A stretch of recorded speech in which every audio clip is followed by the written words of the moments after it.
dynamiser l'économie de la République démocratique du Congo, il faudrait impérativement la diversifier, c'est-à-dire investir dans des secteurs autres que le secteur minier traditionnel où la vente des minerais bruts constitue la principale source de revenus. Ainsi, investir dans l'agriculture avec des visées de transformation agroalimentaire est un type d'entrepreneuriat à promouvoir, car cela octroie aux produits finis une plus-value. Nous sommes allés à la rencontre d'une jeune dame, entrepreneur, qui a créé sa propre structure avec la particularité d'avoir investi dans le secteur agricole. Alors, la boîte, c'est une entreprise de gestion et de création de projets. Donc, elle renferme différents projets, différents secteurs d'activité, l'événementiel, l'agriculture et la distribution. J'ai investi dans le secteur agricole et dans le café. Alors, il faut savoir que le secteur agricole est un vecteur de croissance et le café plus particulièrement. Le café, c'est la deuxième boisson la plus bue au monde. C'est la marchandise la plus échangée après le pétrole. Donc, c'est vraiment un secteur qui peut relever une économie et relever une entreprise. Vous avez des pays comme le Vietnam qui se sont redynamisés avec le café. Donc j'ai vu là une opportunité et en tant qu'entrepreneur, j'ai voulu tester et en plus, ça me permet de valoriser le terroir congolais. C'est vrai que vous avez souligné deux choses, jeune et dame. Le fait d'être jeune, parfois, on peut nous décrédibiliser en pensant qu'on n'a pas assez d'expérience ou qu'on n'a pas assez de sagesse. Donc déjà, il faut travailler pour montrer que oui, on est capable. Être jeune, c'est pas forcément une force, mais c'est pas une faiblesse non plus. C'est un fait. On est jeune et puis on vieillit. Donc, mais c'est vrai qu'il faut se battre sur le fait que certaines personnes peuvent penser qu'on manque d'expérience. Ensuite, être une femme dans l'agriculture, c'est pas rare. Vous savez, on a beaucoup de mamans maraîchères, mais quand on a envie d'industrialiser notre agriculture, là, ça peut être un peu plus problématique parce qu'on s'attend à avoir plutôt des chefs d'entreprise hommes.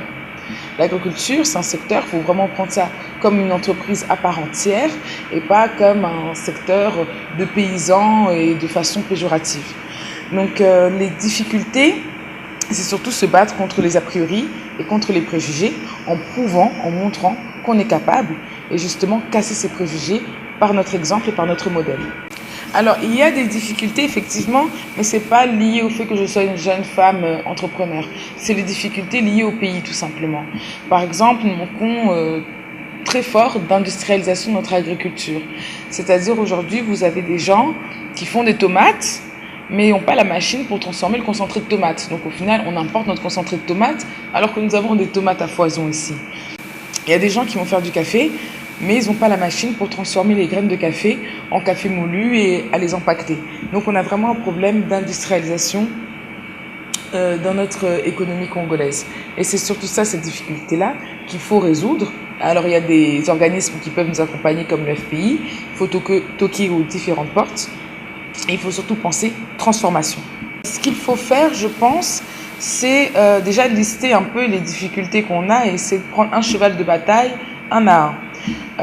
Pour ce qui est de l'industrialisation, là moi je suis en recherche de subventions pour vraiment faire une mini-industrie de mon café. Donc il faut essayer de trouver des solutions, trouver des subventions, ne pas avoir peur de prendre des prêts. Si on croit en notre projet, si notre projet est fiable, si on a un bon business plan, on peut effectivement aller chercher des subventions, aller chercher des prêts pour étoffer notre rêve. Je conseillerais aux jeunes dames qui ont des idées mais qui n'osent pas essayer de ne pas avoir peur. La première chose à faire, mesdames, si vous avez un travail à côté, c'est de ne pas quitter votre travail. Vous continuez à travailler sur votre projet. Vous prenez un cahier, comme celui-ci, un stylo, et vous notez vos projets, vos idées, en quoi votre idée va changer le Congo ou le monde, en quoi votre idée est originale, est-ce qu'elle a déjà été faite, si oui, comment, quelle différence vous pouvez apporter. Une fois que vous avez répondu à toutes ces questions-là, vous regardez ce qu'il vous faut. Est-ce qu'il vous faut des conseils? Est-ce qu'il vous faut des subventions, donc des financements? Est-ce qu'il vous faut des partenaires? Est-ce qu'il vous faut de l'aide pour faire le business plan? Il faut vraiment être organisé, savoir de quoi on a besoin et puis comme ça avancer petit à petit. Il ne faut pas avoir peur des défis parce que si vous ne croyez pas en votre projet, personne n'y croira. Alors oui, la boîte, c'est une jeune structure, mais on a l'ambition vraiment de montrer le savoir-faire congolais On aimerait qu'aujourd'hui, on connaisse aussi le Congo par notre travail, par ce que notre sol peut offrir. Notre sol est riche et avec le café, on veut vraiment montrer ça. On veut qu'un jour, quelqu'un à Yaoundé se dise le café la quinoise, il est bon. Quelqu'un en Chine puisse dire le café la quinoise, c'est le meilleur. On a vraiment cette ambition de redonner les lettres de noblesse du café au Congo. Et au-delà de ça, effectivement, vous allez sûrement me revoir dans l'événementiel, mes autres activités. Mais l'agriculture, c'est important, c'est vecteur de croissance. On l'a vu avec la pandémie de Covid-19, que tout homme a besoin de deux choses, se soigner et se nourrir. Donc, il y a toujours moyen d'aller vers ce secteur, de se différencier. On n'est pas beaucoup.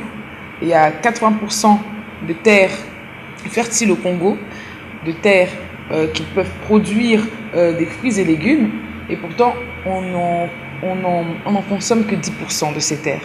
Donc il y a encore de la marge, il y a encore de la place pour tout le monde, et puis surtout il faut qu'entre Congolais on se soutienne. Je n'ai jamais vu un Japonais acheter un produit chinois si le produit japonais existe, et vice versa. J'ai jamais vu un Mexicain acheter une orange brésilienne si au Mexique ils ont des oranges. Au Congo on doit faire la même chose. Il ne faut pas penser que tous les produits importés sont forcément de meilleure qualité. Il faut qu'on se soutienne, il faut qu'on s'aime vivant.